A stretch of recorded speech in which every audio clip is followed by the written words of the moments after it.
O passo mais importante na caminhada em direção à iluminação é aprendermos a nos dissociar de nossas mentes.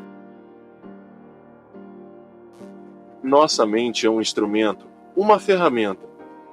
Está ali para ser usada em uma tarefa específica e depois ser deixada de lado. Sendo assim, eu poderia afirmar que 80% a 90% dos pensamentos não só são repetitivos e inúteis, mas, por conta de uma natureza frequentemente negativa, são também nocivos. Observe sua mente e verificará como isso é verdade. Essa atitude causa uma perda significativa de energia vital. Esse tipo de pensamento compulsivo é, na verdade, um vício. O que caracteriza um vício? Simplesmente não temos mais a opção de parar. O vício parece mais forte do que nós. Proporciona ainda uma falsa sensação de prazer, um prazer que, quase sempre, se transforma em sofrimento.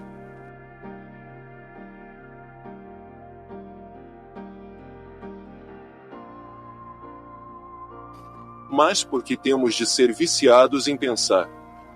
Por que estamos identificados com esse processo, já que a percepção do eu interior tem origem no conteúdo e na atividade de nossas mentes? Acreditamos que deixaríamos de existir se parássemos de pensar. No processo de crescimento, construímos uma imagem mental de nós mesmos, baseada em nosso condicionamento pessoal e cultural. Podemos chamar isso o fantasma pessoal do ego. Consiste em uma atividade mental e só pode ser mantido através do pensar constante. A palavra ego tem sentidos diferentes para pessoas diferentes, mas aqui significa um falso eu interior, criado por uma identificação inconsciente com a mente. O momento presente tem a chave para a libertação, mas você não conseguirá percebê-lo enquanto você for a sua mente.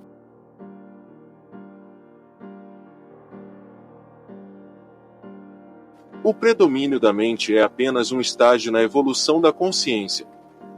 Precisamos, urgentemente, passar ao próximo estágio, senão seremos destruídos pela mente, que se transformou em um monstro. Falarei sobre isso em detalhes, mais adiante. Pensamento e consciência não são sinônimos. O pensamento é um pequeno aspecto da consciência. O pensamento não consegue existir sem a consciência, mas a consciência não necessita do pensamento. A mente é, em essência, uma máquina de sobrevivência. Ela executa muitas coisas boas quando, por exemplo, ataca e se defende de outras mentes, coleta, armazena e analisa uma informação, mas não é nada criativa. Todo artista verdadeiro, quer tenha ou não consciência disso, cria a partir de um lugar de mente vazia, que se origina de uma serenidade interior. A mente então dá forma ao impulso criativo, ou insight. Até mesmo os grandes cientistas têm relatado que as suas descobertas mais originais aconteceram em um momento de serenidade mental. Uma pesquisa nacional realizada com alguns dos matemáticos mais preeminentes que já atuaram nos Estados Unidos, incluindo Einstein, para estudar seus métodos de trabalho, mostrou que o pensamento é apenas uma parte secundária da fase breve e decisiva do ato criativo em si. Logo, eu poderia dizer que a maioria dos cientistas não é criativa, não porque não sabe pensar, mas sim porque não sabe como parar de pensar.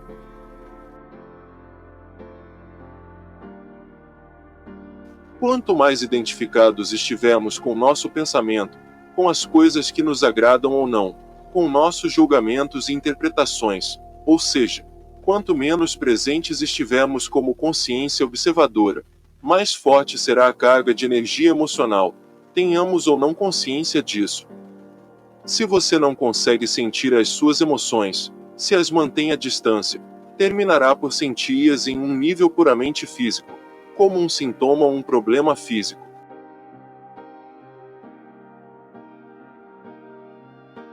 Se quisermos conhecer mesmo a nossa mente, o corpo sempre nos dará um reflexo confiável. Portanto, observe a sua emoção, ou melhor, sinta-a em seu corpo. Se houver um aparente conflito entre os dois, a verdade estará na emoção e não no pensamento. Não a definitiva sobre quem você é, mas a verdade relativa ao estado da sua mente naquele momento.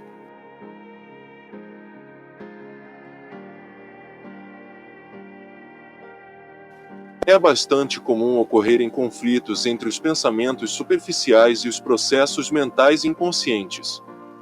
Mesmo que você ainda não seja capaz de trazer a sua atividade mental inconsciente para um estado de consciência sob a forma de pensamento, ela estará sempre refletida no seu corpo como uma emoção, e isso você pode passar a perceber. Observar uma emoção por esse ângulo é basicamente o mesmo que ouvir ou observar um pensamento. A única diferença é que o pensamento está na sua cabeça, enquanto a emoção, por conter um forte componente físico, se manifesta em primeiro lugar no corpo. Você pode permitir que a emoção esteja ali, sem deixar que ela assuma o controle.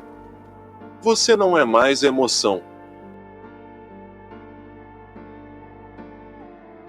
Você é o observador, a presença que observa. Ao praticar isso, tudo o que está inconsciente será trazido à luz da sua consciência. Se gostou desse vídeo, deixe seu like e inscreva-se no canal. Até o próximo vídeo.